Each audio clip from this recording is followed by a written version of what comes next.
Terminus involves 3 characters and 3 stories during one evening in Dublin, Ireland.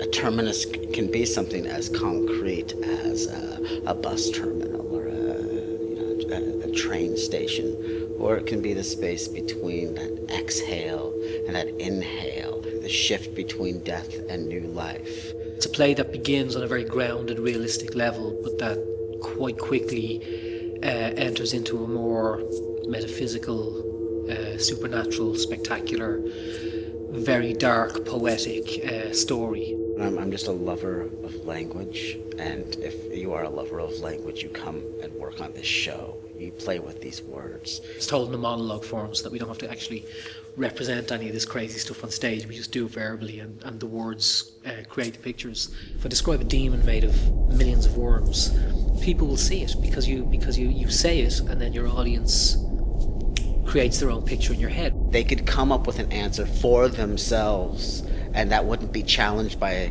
the person next to them. They could have their own experience. Working with Mark's been great. Here's a playwright who had directed his own piece. Could have been a scary situation, but it actually opened him up to wanting to see something completely new. He'd seen the piece that he wanted. Now he wanted to see what other people would do with it. And that was a great freedom.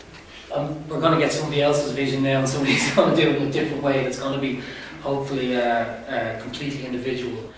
So far, he seems to be very, very smart.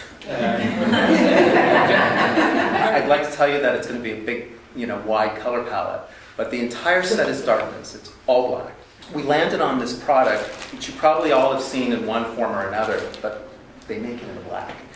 And we're creating this terrain on this floating platform of black rubber mulch, and that's what you'll be standing on. It's called a sodium vapor light. It's street light. Golden Gate Bridge is where most of you have seen it. It's the only electric light source that is as monochromatic as it is. So it's one color. I would like to achieve that that's that space that we walk into. There's something different about it.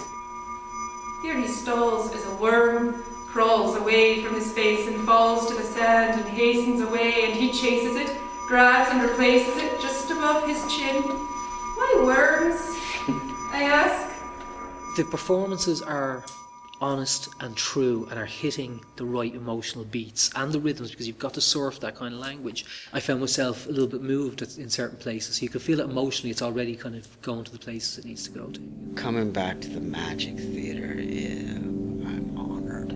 There's a family here that is so warm and welcoming and supporting. There's a moment when you get back in the building for the first day and you sit down, and there's an exhale that happened for me that made me feel like I was home.